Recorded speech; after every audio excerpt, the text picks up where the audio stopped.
Hey everyone, tonight we begin with one of the most fascinating yet challenging periods in Chinese history, the Tang Dynasty.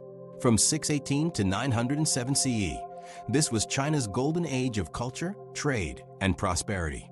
While history books paint it as a time of poetry, art, and cosmopolitan splendor, don't be fooled by the romantic imagery. If you were just an ordinary person living through this era, your daily life would have been a complex dance between ancient traditions, rigid social hierarchies, and the constant struggle to survive in a world where your social class determined everything from what you ate to how you died. So, before we settle in, please take a moment to like this video and subscribe, but only if you truly enjoy the content I create here. And let me know in the comments where you're watching from and what time it is in your location. It's always amazing to see who's joining us from around the globe. Now dim those lights, maybe brew some tea, and let's settle into tonight's journey together. Welcome to Tang Dynasty China, where the empire stretches from Korea to Central Asia, and the capital Chang'an is the largest city in the world, with over 1 million inhabitants. But here's the thing, being part of the world's most advanced civilization doesn't mean your life is automatically wonderful. Think of Tang society like a perfectly organized pyramid, except you're probably somewhere near the bottom, looking up at layers and layers of people who have more rights, more food, and significantly better chances of not dying from preventable diseases. At the very top sits the Son of Heaven, the Emperor, who rules by divine mandate and whose word is literally law. One level down are the imperial family, court officials, and high-ranking nobles, who live in luxury most people can't even imagine. Below them are the scholar bureaucrats who passed the imperial examinations and now run the government while looking down on everyone else. Then come the farmers, who make up about 90% of the population and are theoretically respected because they feed everyone, but in practice are treated like human farm equipment. Below the farmers are artisans and craftsmen, people who make things with their hands and are therefore considered less honorable than those who work with their minds. Then come the merchants, who despite often being wealthy, are viewed with suspicion because they don't actually produce anything, just move stuff around and profit from other people's labor. At the bottom of the official hierarchy are soldiers, servants, and entertainers, followed by slaves and outcasts. And women? Well, women exist in a parallel hierarchy where they're defined entirely by their relationships to men, daughter, wife, mother, widow, with their status determined by the social rank of their male relatives. So if you're hoping to climb the social ladder through hard work and determination, the Tang Dynasty has a message for you. That's adorable. Now get back to your predetermined role and stop having unrealistic dreams. Your day in the Tang Dynasty begins before dawn, not because you're an early riser, but because roosters don't care about your sleep schedule, and neither does society. You wake up in what's optimistically called a home, but is more accurately described as a structure that keeps most of the rain out most of the time. If you're a peasant farmer, your house is made of rammed earth walls with a thatched roof that provides housing for you, your extended family, and a thriving ecosystem of insects, rodents, and occasionally larger animals who decided your home looked cozy. Privacy? That's a concept for rich people. You're sharing this space with your parents, grandparents, siblings, spouse, children, and possibly some cousins who are just staying temporarily, but have been there for 3 years.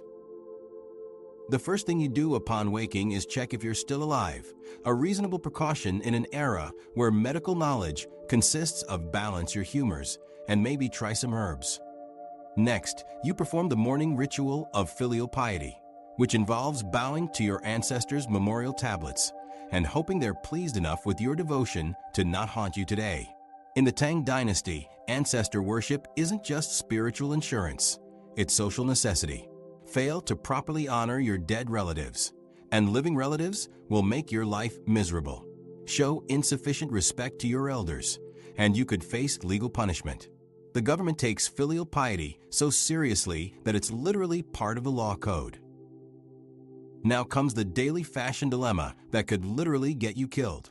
What to wear? In the Tang Dynasty, clothing isn't just about comfort or style.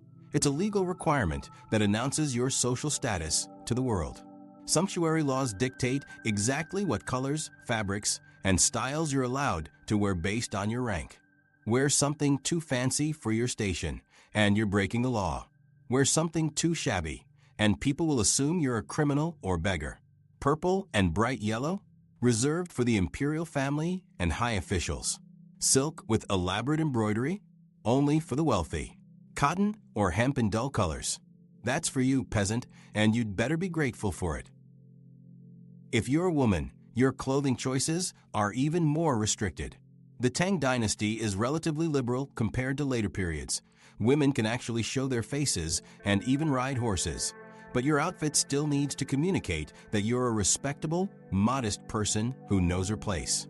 Too revealing, and you're a scandal. Too masculine, and you're challenging social order. Too expensive, and people will assume you're either married to wealth or earning money in ways they don't approve of. The goal is to achieve that perfect balance of modestly attractive but not threatening to the patriarchal order. Personal hygiene in the Tang Dynasty is complicated. On one hand, the Chinese have invented some impressive bathing techniques and believe cleanliness is important for health and social status. On the other hand, you're a peasant with limited resources, so clean is a relative concept. If you're lucky enough to live near a river or stream, you might get to bathe once a week. If not, you're making do with a basin of water that's being shared by your entire extended family. Soap exists, but it's expensive, so you're using a mixture of ash, sand, and hope to scrub away the accumulated grime of agricultural labor. Dental hygiene consists of chewing on willow twigs and hoping for the best. If you still have most of your teeth by age 30, you're doing well. Hair care involves occasional washing and combing, but lice are permanent residents who pay no rent and throw loud parties. Deodorant hasn't been invented, so everyone smells like a combination of hard work with smoke and human existence. The good news is that everyone smells equally terrible, so you're not standing out. The bad news is that this smell follows you everywhere and becomes part of your identity. Now comes breakfast, or as it's known in Tang Dynasty peasant households, whatever didn't spoil overnight and might provide enough energy to not collapse in fields. If you're extraordinarily lucky, you have rice. Not white, fluffy, delicious rice. Brown, chewy rice that's been mixed with whatever cheaper grains you could afford. Millet, barley, maybe some soybeans if it's been a good year. The rice is cooked into a thin porridge that's more water than grain. But hey, it's hot and it's food adjacent, so count your blessings. Vegetables? If you have a small garden plot and it hasn't been destroyed by drought, floods, locusts, tax collectors, or wandering armies, you might have some cabbage, turnips, or onions. These vegetables have been pickled, dried, or preserved in salt because fresh vegetables are seasonal luxuries. The preservation process has turned them into concentrated sources of sodium and regret, but they provide essential nutrients that prevent scurvy. So you eat them with a smile. Or at least you try to smile, but the salt content makes your face scrunch up involuntarily. Protein? Let's be realistic here. Unless it's a festival, a wedding, or someone has died and you're eating the funeral offerings, meat is not on the menu. You might occasionally catch a fish if you live near water and have time for fishing between all your other survival activities. Eggs are precious commodities reserved for special occasions or trade goods. Your main protein sources are soybeans, tofu if you can afford it, and the occasional insect that didn't escape your dinner preparation fast enough. Don't be squeamish. Protein is protein, and your body doesn't care if it comes from a cricket or a chicken. Tea is the beverage of choice, assuming you can afford tea leaves. If not, you're drinking hot water with some herbs you found and hoping they're not poisonous. The Tang Dynasty is famous for its tea culture, but that's mainly an upper-class phenomenon. Your tea ceremony consists of boil water, add whatever green stuff might have flavor, drink quickly before it gets cold. Alcohol exists, but it's expensive and drinking too much is socially frowned upon, especially if you have work to do, which you always do, because you're a peasant in the Tang Dynasty, and stopping work means stopping eating. After this nutritious and filling breakfast, I'm using those terms very loosely, it's time to get dressed for work.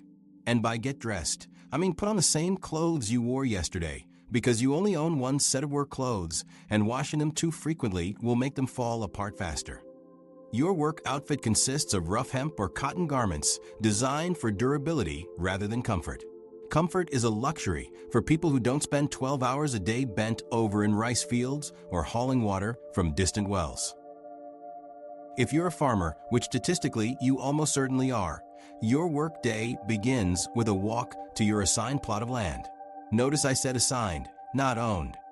The Tang Dynasty uses a land allocation system where the government theoretically distributes farmland to adult males, but in practice, you're working land that could be redistributed, taxed into oblivion, or confiscated for various reasons. You don't own this land. You're more like a long-term renter who pays rent in grain, labor, and the occasional sun for military service. Your farming tools are basic: a wooden plow pulled by an ox if you're lucky, or by you if you're not, a hoe for weeding, a sickle for harvesting. These tools were made by the local blacksmith and cost more than you'd like to think about. Breaking a tool means either expensive repairs or trying to work with broken equipment until you can afford replacement. Modern concepts like equipment maintenance budgets or backup tools don't exist. You have what you have, and you make it last until it literally cannot function anymore. The work itself is backbreaking in the most literal sense. Rice cultivation involves standing in flooded fields, bent over, transplanting seedlings one by hand. Your back aches, your feet are constantly wet and wrinkled, and leeches consider you a mobile all-you-can-eat buffet. The sun beats down mercilessly, there's no shade, no breaks, and definitely no workers' compensation for heat stroke or leech-related injuries. You work from sunrise to sunset because daylight is your only work schedule, and wasting daylight means wasting food. But wait, farming isn't your only job. The Tang Dynasty operates on a system where peasants owe multiple forms of service to the state.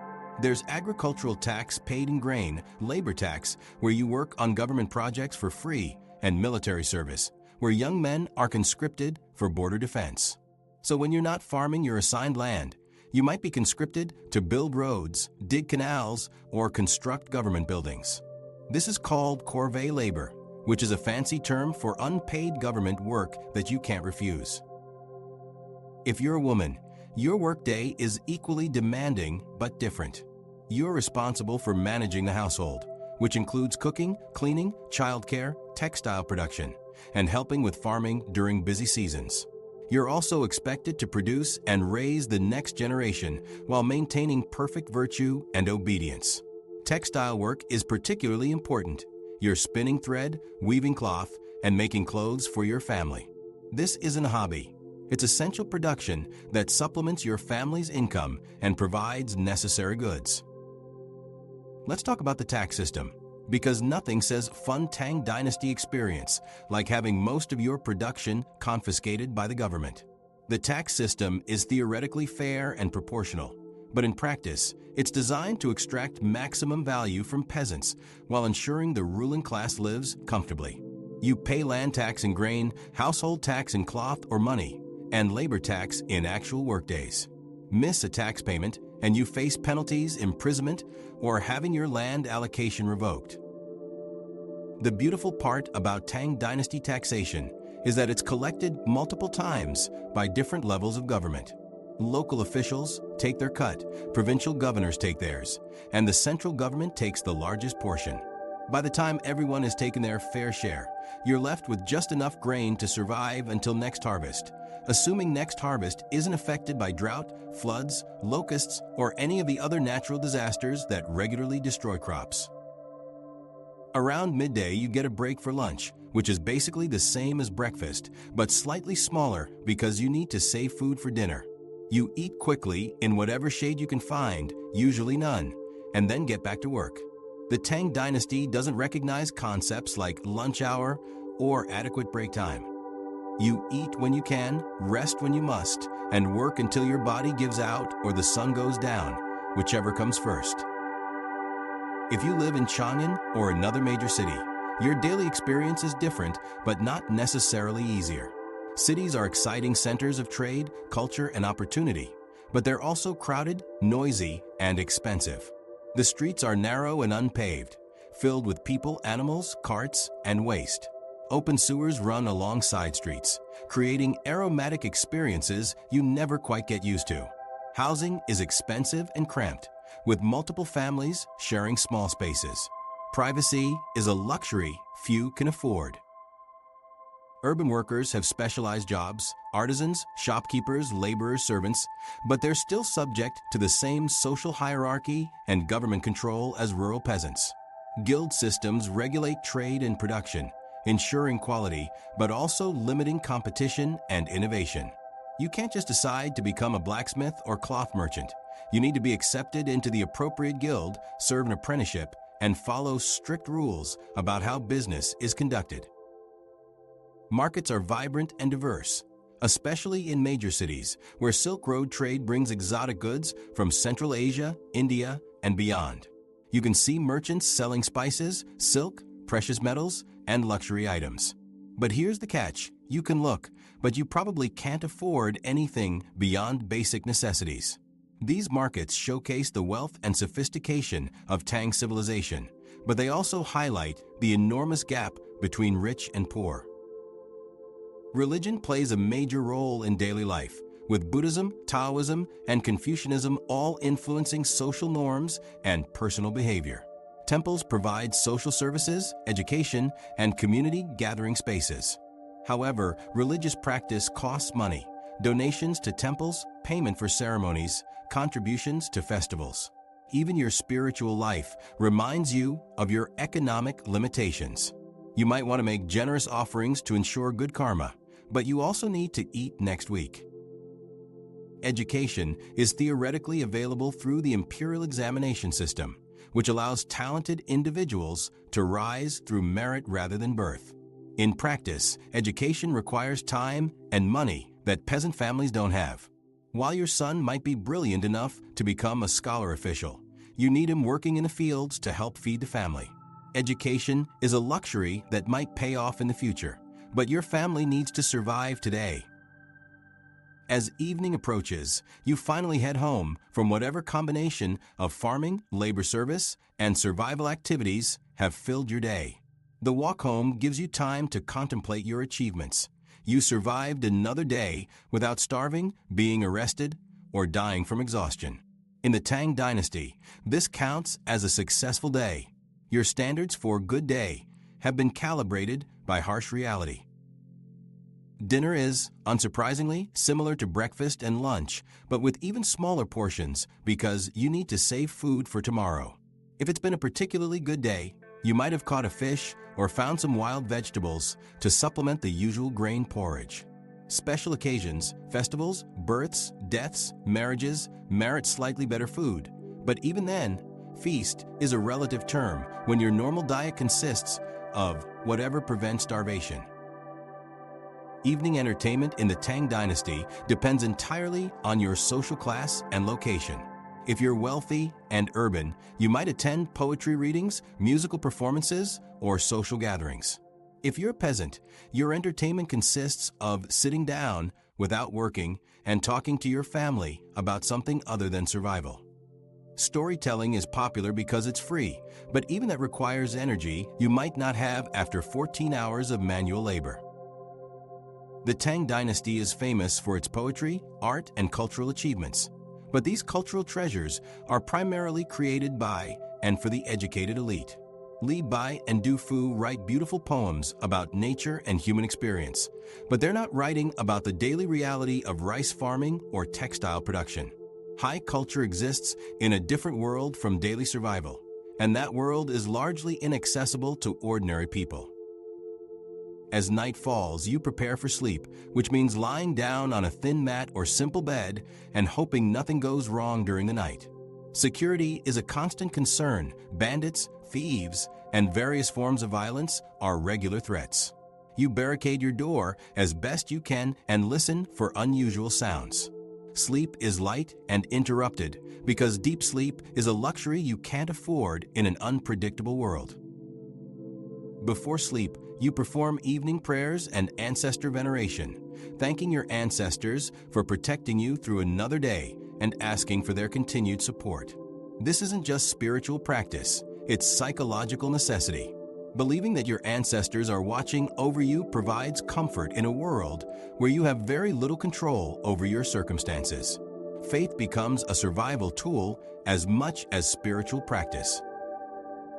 The Tang Dynasty sleep experience includes sharing sleeping space with extended family, dealing with insects and rodents who consider your home their home, and waking up multiple times during the night for various biological and security-related reasons. Privacy doesn't exist, comfort is minimal, and sleep quality is whatever you can manage under the circumstances. But hey, you're horizontal and not actively working, so that's something. Let's talk about healthcare, or as it's known in the Tang Dynasty, traditional medicine plus hoping nothing too serious goes wrong. Medical knowledge includes herbal remedies, acupuncture, and theories about balancing bodily energies. Some of this actually works, but much of it is based on incomplete understanding of how bodies function. If you get seriously ill or injured, your treatment options are limited and expensive. Most people rely on family remedies, local healers, and prayer. Childbirth is particularly dangerous for women, with high mortality rates for both mothers and infants.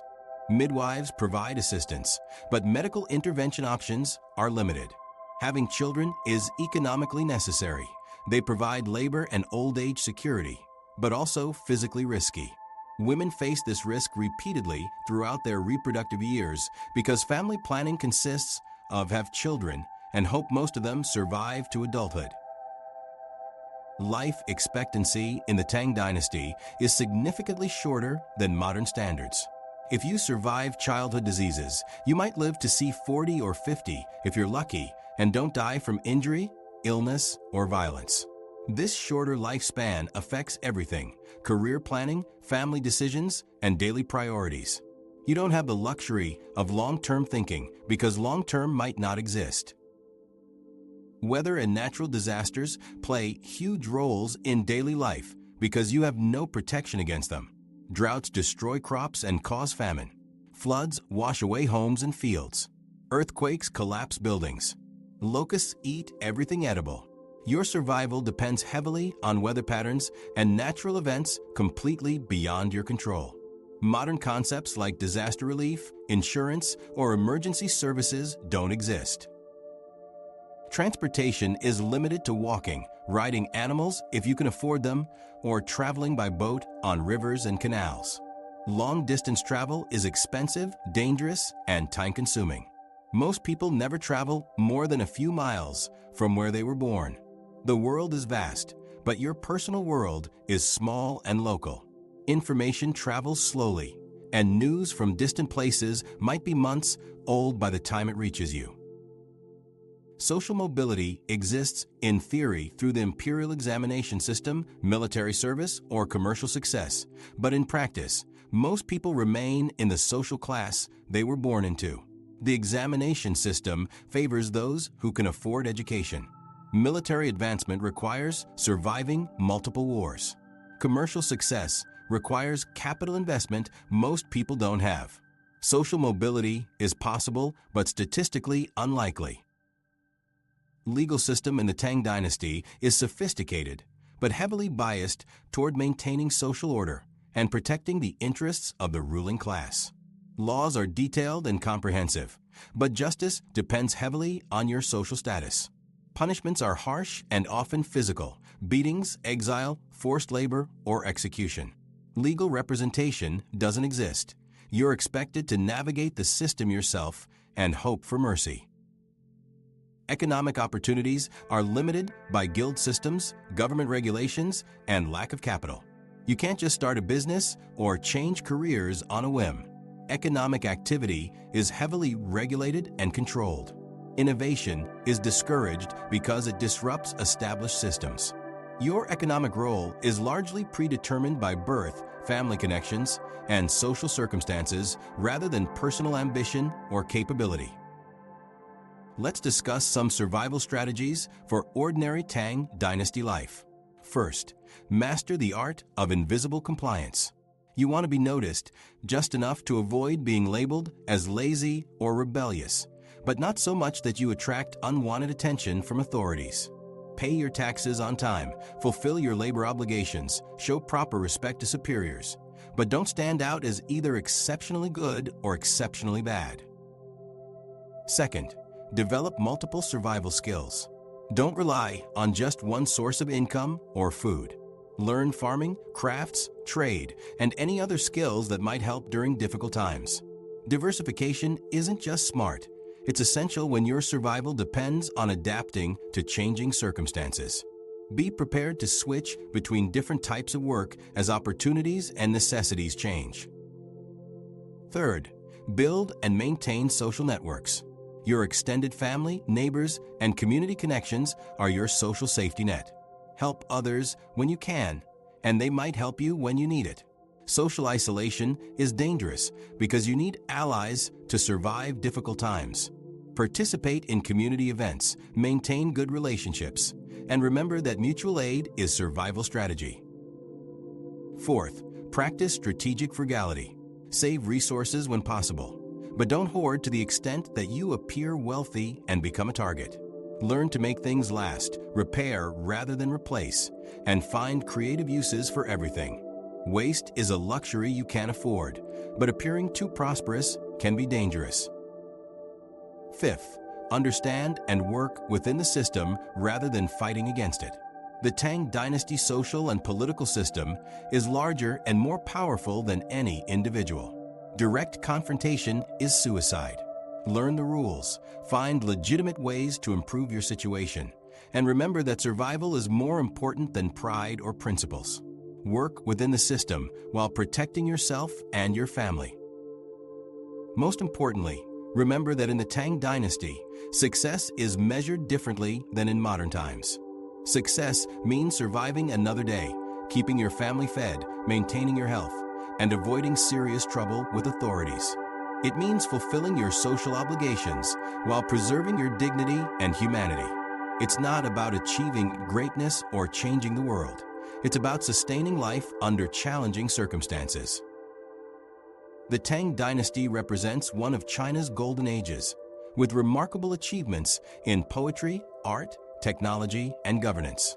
But for ordinary people, daily life was a constant challenge requiring resilience, adaptability, and community cooperation. The grandeur of Tang civilization was built on the labor and sacrifice of millions of people whose names history doesn't remember, but whose lives made everything else possible. So there's your day in Tang Dynasty China, a complex dance between survival and social obligations, individual needs and community expectations, ancient traditions and daily realities. You didn't conquer the world or create immortal poetry, but you survived, maintained your humanity, and contributed to one of history's great civilizations. If you could manage that day after day, year after year, you were achieving something remarkable within the constraints of your time and circumstances. Welcome to the Tang Dynasty. May your survival skills serve you better than they did most people. Now turn off the lights and try to get some sleep. Tomorrow, if the ancestors are willing and the tax collectors aren't too demanding, you get to do it all over again. Sweet dreams.